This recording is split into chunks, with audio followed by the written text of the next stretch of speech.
Ассаламу алейкум рахматуллахи баракату. Доброго дня всем.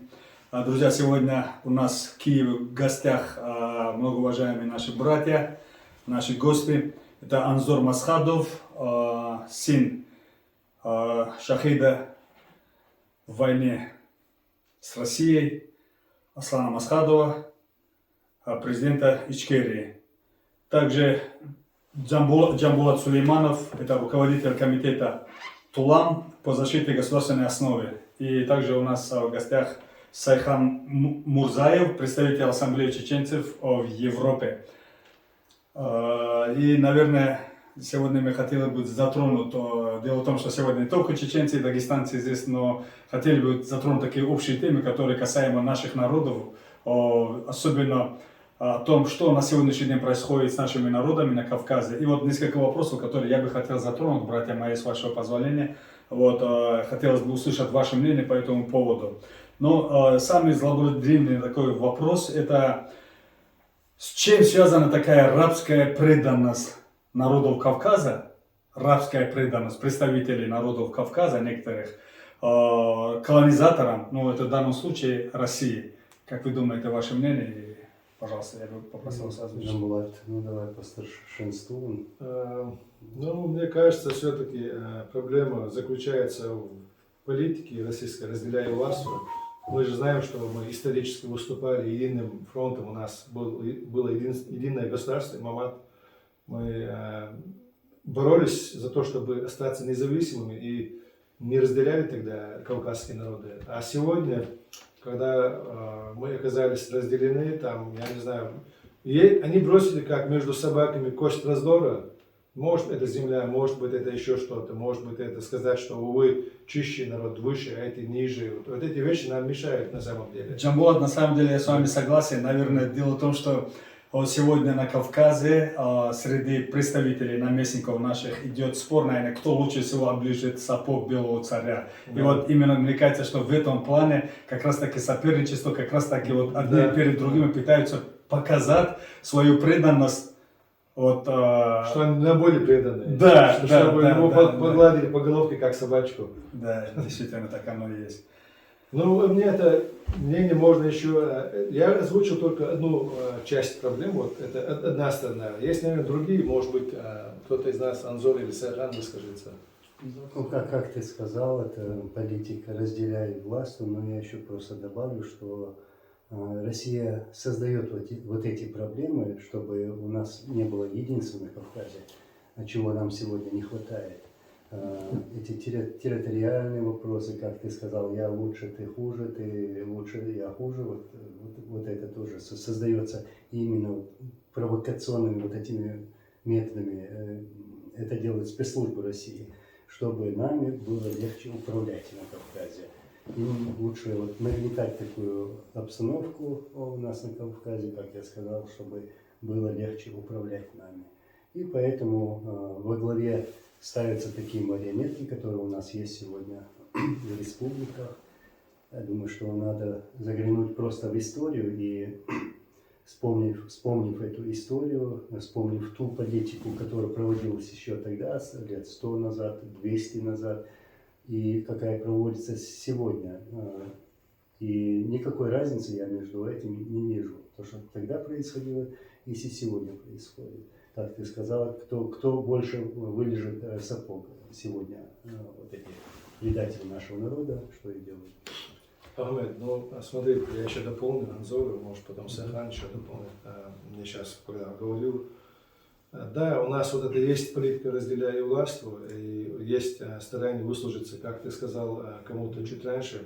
Мне кажется, глубинная причина есть еще в том, что кавказские народы, опыт Кавказской войны, это же была самая затяжная война при экспансии Российской империи в своем периметре. То есть ни на одном из таких направлений, продвигаясь Россия, не встретила такого сопротивления, как на Кавказе. И после таких усилий, приложенных, чтобы отстоять себя, мы потерпели поражение. И осознание того, что мы не сможем одолеть Россию, лучше как-то наверное, найти себе свое место в составе России. Я слышал много от предателей, так скажем, от тех, кто защищает вот эту Россию, именно вот такую позицию я слышал. Я ее не оправдываю, но она есть, эта позиция этого лидера. А раз уж нужно оставаться в составе России, но мы же видим, что Россия никак она не учитывает наши национальные особенности, наши религиозные особенности. Она только декларирует, а на практике она их игнорирует и не дает, так скажем, таких социальных лифтов для кавказских народов. Где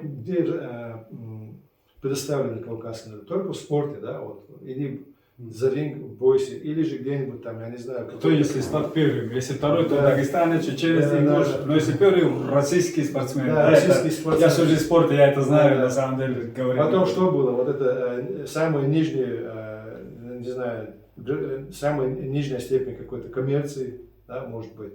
Ну и еще если кто-то подлезался получше в какие-то специальные службы российские, то там тоже где-то у него ход есть. Он себе и своим родственникам может какую-то комфортную жизнь обеспечить, и весь народ будет тянуть в это ярмо.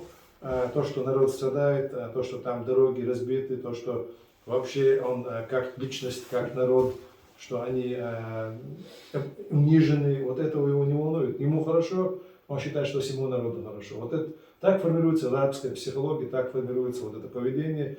Но всегда в основе вот этих всех поведений лежит вот какой-то оправдательный мотив. Ну, мы не сможем, мы не справимся с Россией. Мы малые народы, нам нужно выживать вот так. Мне кажется, вот такие мотивы, они лежат в основе вот такого рабского поведения, так скажем. Спасибо, брат, спасибо. Это Ну, очень такая болезненная тема лично для меня. История противостояния народов Кавказа – это история, написанная кровью наших предков. Как так получилось, что мы так легко предаем ее? Как так получается, что мы сегодня кричим там «Россия вперед», там Путина за Z, там еще это проводятся митинги по всему периметру северокавказских республик за Z поддержку и так далее. Как мы забыли это все? Кто мы вообще? Почему мы настолько растеряны, настолько потеряны? Это очень печальная ситуация. Ты сказал Кавказскую войну. У нас недавно же были 2 масштабные войны в Чечне. И даже дети, тех, кто воевал, погиб, находятся в структурах пророссийских. И как они забыли? Потому что всего его отец погиб, его дядя погиб. А Кавказской войне, где мы, кавказцы, воевали, это уже век прошел, да, как минимум. Да, да. Вот это действительно феноменальное явление, и этому нужно иметь объяснение. Анзор, есть у тебя соображения? Конечно, есть. Это тоже болезненно вот для нас. Например, мы сейчас в Украине, да, и есть такие и из Дагестана, и из Ичкерии оккупированной. Вот. Есть люди, которые пришли воевать за интересы России, Да. которые сами пришли, а также которые пришли сюда под давлением воевать против Украины. Для нас это, конечно, для дагестанцев, для чеченцев это очень болезненно, и мы не понимаем, что как это можно служить тому государству, которое всегда нас убивало. Например, вот в течение 2 войн, как Жамбулат сказал, вот, у нас было 2 войны, и в течение этих 2 войн погибло более 300 тысяч мирного населения. И после этого идти на службу этой варварской России и приходить, например, на эту землю, которая нам ничего никогда плохого не делала. Наоборот, у нас были очень хорошие отношения с украинцами. Были и есть. И это одна из причин, что я сюда приехал, чтобы работать здесь в информационно-политическом плане и в других вопросах, другие вопросы решать. Для нас это очень болезненно, что Так легко. такие есть, я их предателями назову, да. И я просто прямой человек и прямо скажу, что я их больше презираю, вот этих предателей нашего народа, чем даже, наверное, своего врага. Вот. Потому что предатели все ненавидят. Да, есть предатели в каждом народе, в любом народе они есть. Например, у норвежцев, где я живу, у них есть Видкун Твислин, который когда-то служил, работал на фашистов, на Гитлера. Они его считают предателем. У нас тоже своих там хватает. Один там сидит, Кадыров, например.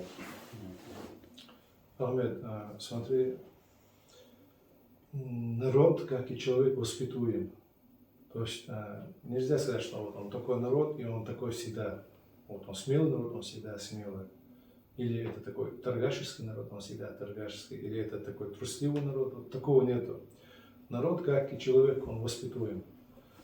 Есть такое понятие, как мангуртизация. То есть мангурты, это, ты знаешь, да, вот произведение Чингиза Айтматова, как они из такого сильного воина, бойца, они его ломали, они из него делали мангурта. И в итоге он стал таким послушным рабом, причем таким могущим рабом, который может выполнять приказы.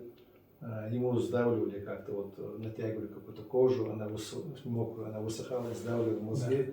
То есть это, конечно, такой немножко, может быть, где-то художественный вымысел, может, где-то имеет правду, но суть произведения в том, что человек может трансформироваться, его сознание может трансформироваться. И с нами такую трансформацию сознания производит вот эта машина пропаганды российская. Они, прежде всего, как бы нас оккупировали, Кавказ. В 1859 году Дагестан пал, имам Шамиль оказался в российском плену, да. И с тех пор наша история она пошла несколько по-другому. На нас оказывало сильнейшее воздействие. То есть смотри, если ты долго не пил, или если ты ел соль, у нас есть чеченская пословица, тот, кто съел много соли, будет много пить воды, правильно? То есть любое какое-то действие, оно предполагает другое действие, соответствующее этому действию. Если нас поработили, если над нами работали, если нас как-то искажали наше мышление, если нам доказывали, что белое это черное, а черное это белое, то мы не можем оставаться тем мужественным народом, которым ты сейчас упомянул. Мы же тогда были такие, мы воевали против России. Почему вы сегодня такие? А потому что нас делают такими. И наша задача таких людей, как ты, как я, как Анзор, людей, думающих, болеющих за судьбу нашего народа, противостоять вот этому воздействию, стараться всячески. Вот то, что мы сейчас пишем, вот эту передачу, это тоже есть один из методов противостоять вот этой пропаганде, противостоять тому, чтобы из наших людей делали мангуртов. Мы не можем, нам их жалко, мы их считаем своими братьями, но они сегодня предатели, которые вышли на другой путь. Наша задача, чтобы таких становилось меньше, чтобы те, кто есть оттуда, спасти тоже есть наша задача, чтобы вырвать оттуда всех их лап наших соотечественников, так скажем. Они не братья, те предатели, но они соотечественники. Чем больше мы оттуда своих людей вырвем, тем больше мы спасем, и они станут нашими братьями. Иншаллах. Я, Ахмед, склонен думать, что есть люди, мы сразу разделим на два лагеря. Те, которые реально были обмануты, или те, которые уже откровенно идут на эту авантюру. Я об этих авантюристах я вообще не задумываюсь. Это им самим отвечать перед Всевышним. Мы сейчас говорим, и очень нас заботит участь тех людей, которые реально были обмануты. И мне бы хотелось, зная нашу историю общую, сказать, что мы всегда были едины. Все, что сегодня происходит, это, конечно, это большой стыд и позор. И я не знаю, что они скажут перед нашими предками, которые отдали, да, они именно поливали кровью наши земли и писали, да, истории наши общей кровью. Просто это временное явление, что люди вот так унижены. И вот это несколько столетий, что вот центр, да, старался сделать с нашими народами, у них это получается последние 10 лет. Но я более чем уверен, зная наших ребят, которые очень, у них хорошие качества, всех народов Кавказа, я очень с многими из них знаком лично, я более чем уверен, что это временно, и мы вместе сумеем преодолеть эту проблему. Иншаллах. Да, Сахан правильно отметил, что есть, как я отметил, люди, которых обманули, которых заставили. И есть люди, которые сами с удовольствием пошли лизать, как ты сказал, сапог хозяину. То есть, конечно, он правильно сказал. Спорят друг с другом. Да. Спорят друг с другом. Да. Нужно различать. То есть, ну, эти люди, они как бы под наше милосердие не попадают. Что...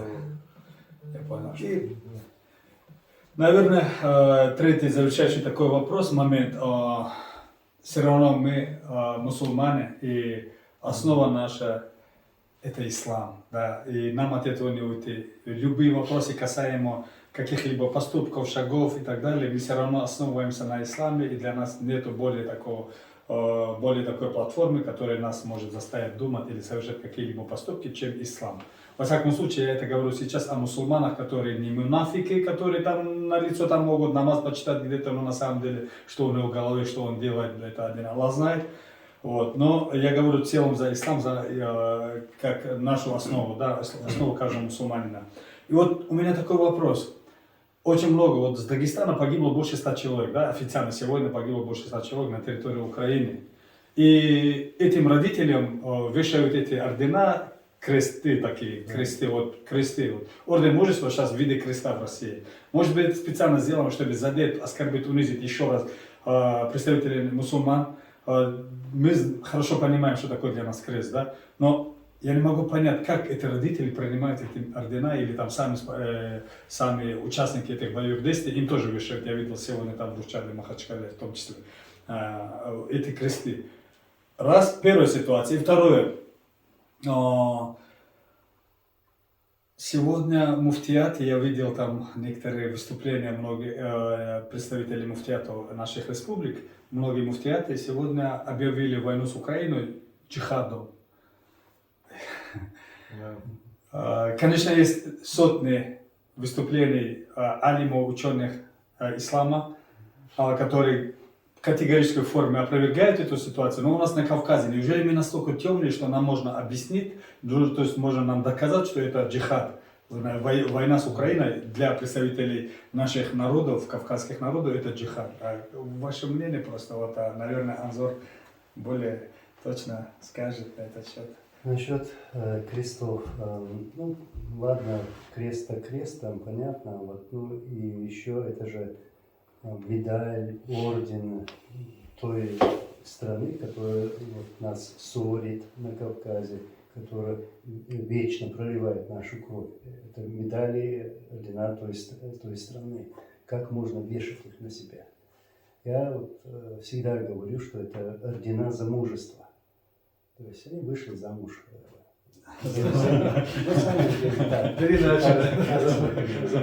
Ударение не там, просто и понял. Любой уважающий себя кавказец, мусульманин не позволит, чтобы на него вешали вот эти ордена и медали. И именно за что это вешают? За предательство, за то, что какая-то группа, их группа заскакивает в дом, уводит невинного человека, потом дают ему несколько статей, сажают в тюрьму, большие сроки дают, за это дают. И за то, что они, например, приезжают сюда, в Украину. Вот. Ну, это сейчас касается второго вопроса. Там мы тоже слышали, что там муфти, их версия, и по их версии объявляют джихад в Украине. Да, это смешно. И они не имеют права объявлять джихад вот так. Если говорить о джихаде, о священной войне, то его надо было совершать против той страны, которая тебя угнетает. Россия. Как я говорил, Россия убила у нас 300 тысяч, более 300 тысяч мирных жителей. Вот против них надо было джихад делать, вести вот это сопротивление. А они наоборот вышли за них замуж и делают... И получают ордена за мужество. Да, получают ордена за мужество, объявляют еще джихад в той стране, которая тебе ничего плохого не делала. В том плане, что они не вторгались к нам, они не бомбили нас, они не проводили зачистки. То есть это дружественная страна для нас. И даже я, например, тут города обстреливают, я не знаю, есть у меня и другие планы поехать еще дальше в другие города. Если даже со мной что-то будет, то я готов к этому, я знаю, почему я здесь. То есть мой джихад, он никогда не останавливается. Мой джихад – это сопротивление той стране, которая убивала наш народ. Не только чеченцев и дагестанцев, всех нас. То есть у меня сегодня идет сопротивление. Также Сулейман, вот наши города, все мы сопротивляемся этим оккупантам, этим бандитам, террористам. Да, вот именно. И не они имеют право объявлять нас террористами, объявлять в чем-то еще другом. Наоборот, мы будем их называть террористами, фашистами. Ну, уже, алхамдулилlah, что люди в мире уже открывают глаза, понимают, откуда идет эта угроза. Она не шла от нас, от кавказцев. Мы хотим жить свободно на своей земле. Я просто мечтаю, что когда-то наступит время, что Кавказ будет единым, без каких-то интересов той страны, вот, которую я сейчас называю, это влияние Кремля, России. Я со своей стороны скажу, так как я имею религиозное образование, является куфром, неверием и путем к вероотступничеству все, что связано, в основном все, что связано с марионеточным муфтиятом, а также с марионеточным руководством всех наших Кавказских республик и все, что с ним связано. Будем говорить как есть. У людей нет ни свобод и не было их никогда. И не будет, пока мы будем находиться в таком состоянии. Для меня считается личным оскорблением ставить какие-то региональные или же государственные границы от Дербента до Ростова. Это моя земля, это земля моих отцов. И я могу лично сказать, что я гражданин Кавказа. И для меня неприемлемо ни одна граница неприемлема, которая стоит под штампом Москва или Россия. И ничего не значит то, что где-то ребята на границе с Дагестаном или Ингушетией, даже той же Осетии что-то передвигают, так как это все не важно, потому что мы находимся под одним колпаком. А также люди, которые с муфтиятов объявляют джихад, это просто смешно, потому что люди, которые угождают всем и вся руководителям, они не являются ни религиозным авторитетом, и все мы это прекрасно понимаем. Просто сегодня, находясь вне этой системы, мы можем себе это позволить, и мы прекрасно понимаем, и нам очень жалко тех людей, которые не могут сказать ни одно слово, которое они реально думают. И мы надеемся, мы делаем дуа за всех наших братьев, за все наши народы, будучи мусульмане, христиане, иудеи, кто находится на территории Кавказа, а также в России, что мы будем свободны. Самое главное — свобода, и без свободы мы не можем вообще о чем-то серьезно говорить. И дай Аллах, чтобы мы освободились от этого рабского ига, и чтобы у нас было реальное государство, именно с теми принципами, которые мы приемлем. А вторгаться на чужую территорию, в данный момент это Украина, они живут свободно, это независимая страна, тут вероисповедание свободно, не ущемляется ни одно из течений, это мы можем заявить, а не потому, что нас кто-то заставляет это делать. Вот мы тут случайно, можно сказать, встретились по одному делу, мы сели и сняли. Покажите нам такой пример, такой свободы на территории России. Не было и не будет. Да, брат, согласен. Действительно, общество Украины совершенно другого характера, менталитет этого народа совершенно другого. И во всяком случае, с момента начала в этой крупномасштабного конфликта с Россией, на самом деле я полюбил этот народ за ее стойкость, за ее преданность, за ее принципы, которые она защищает сегодня. Это в первую очередь принцип свободы своей страны. На самом деле, великий поступок этого народа, я считаю. Ахмед, я слышал, что на Майдане погибло 100 человек. И мы сегодня обсуждали это, как бы вспоминали тот период. Да, и Анзор сказал такую замечательную фразу: в России не нашлось 100 человек, готовых погибнуть за свой Майдан. Вот в чем разница между двумя этими обществами. Народами. Да. Да. Кстати, я сегодня также смотрел выступление Ходорковского, где он говорит, послушайте, там в 2012 или 2011 на Болотной там 200 тысяч населения собралось. Вся Крым, говорит, была готова к тому, чтобы оставить эту власть, уйти с этих кабинетов, покинуть Крым. Но, говорит, ну там не нашлось, говорит, тех же вот украинцев, которые там, да, вот, 100 человек, да, которые могли туда зайти, трусливые, испугались. Ну, народ зашел, народ, блин. Вышло много тысяч людей.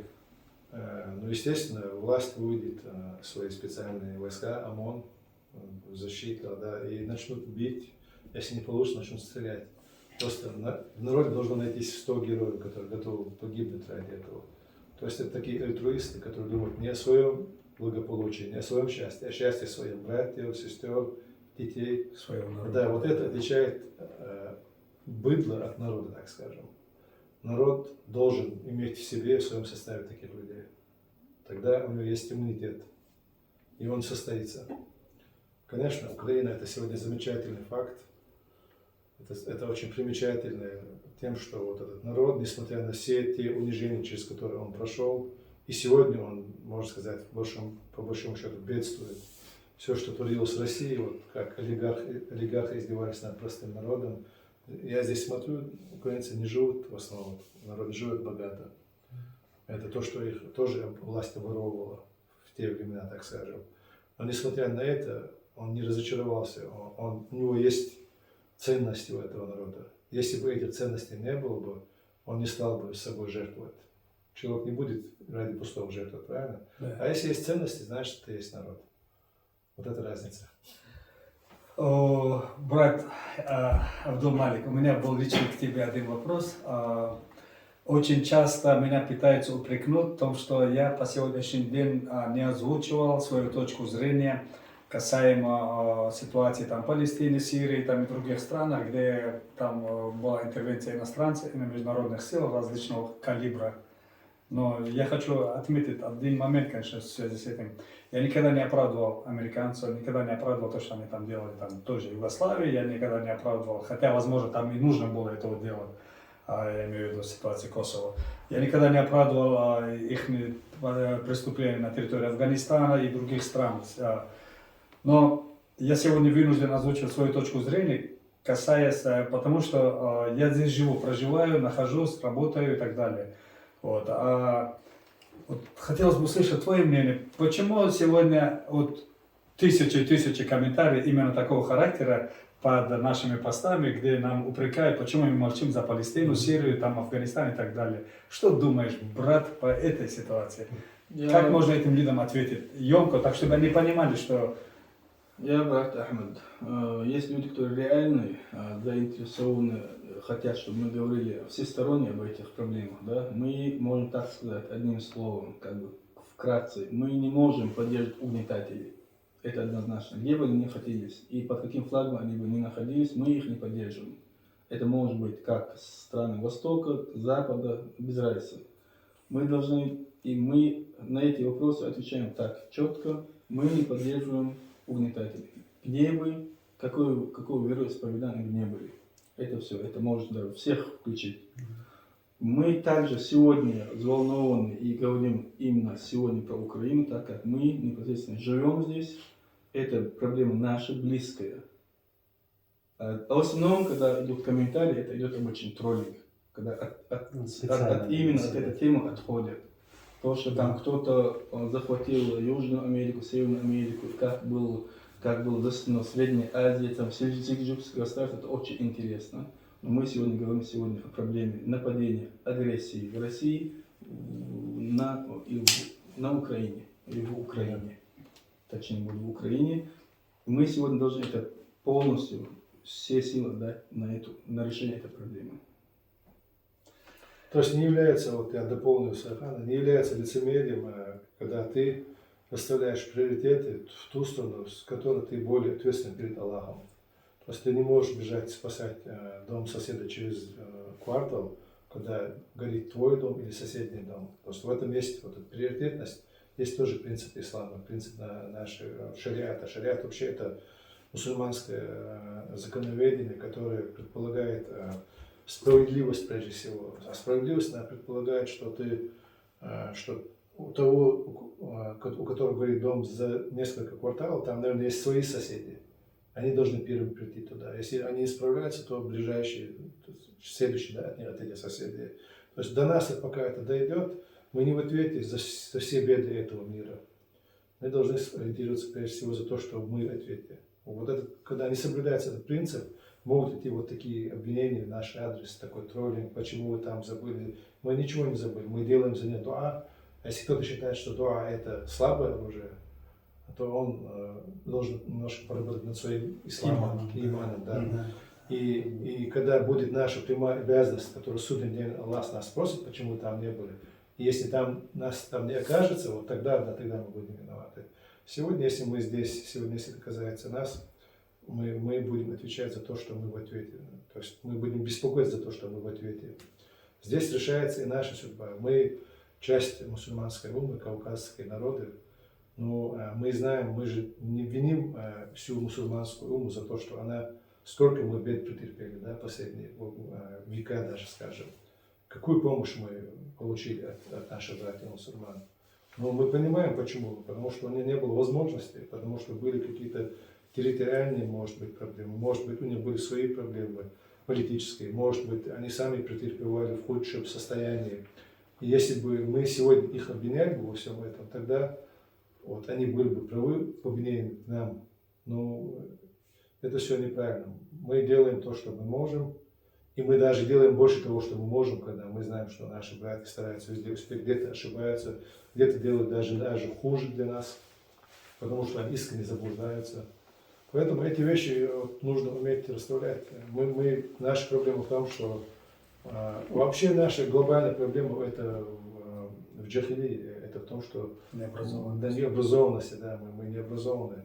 А необразованность она ведет вот к таким к троллингу, к таким заявлениям.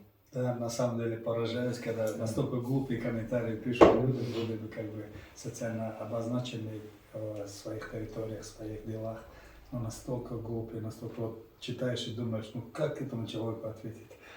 Вот мы сейчас разговариваем, и я уверен, что очень много комментаторов скажут, они сами джахили, сами ничего не знают, сидят там, разговаривают. Братья мои, Всевышний Аллах будет свидетелем того, что мы искренне любим свою родину, любим свой Кавказ, свой народ, историю своего народа. Вам, Баракалла, за все, что вы сказали, за то, что поддержали, пришли сегодня, посетили меня. Вот, надеюсь, что мы чаще будем видеться и на такие ситуации, вопросы, какие касаемо наших народов, состояния ее, как в исламе, так и в социальной сегодняшней жизни. Вот, будем как-то находить время отвечать. Еще раз благодарю вам за то, что вы со мной сегодня, мои братья. Мы тебя также благодарим, наш брат Ахмед, что ты нас пригласил и дал нам возможность высказать наше мнение. Иншаллах, мы будем впредь продолжать нашу работу совместно. И наше братство, оно многостороннее. Это братство, прежде всего, в религии, это братство именно кавказское, это братство и борцов за свободу, так скажем. Мы, вот то, что ты поднял последний вопрос, я более чем уверен, что, иншаллах, мы не забыли, кто мы такие, кто были наши предки, какую борьбу они вели. Мы просто сегодня немножко заснули. Нас надо разбудить. Вот когда мы проснемся, тогда мы покажем миру, кто мы такие есть. Иншаллах. Джазакаллаху хайран. Ва алейкум ассалам ва рахматуллахи ва баракатух.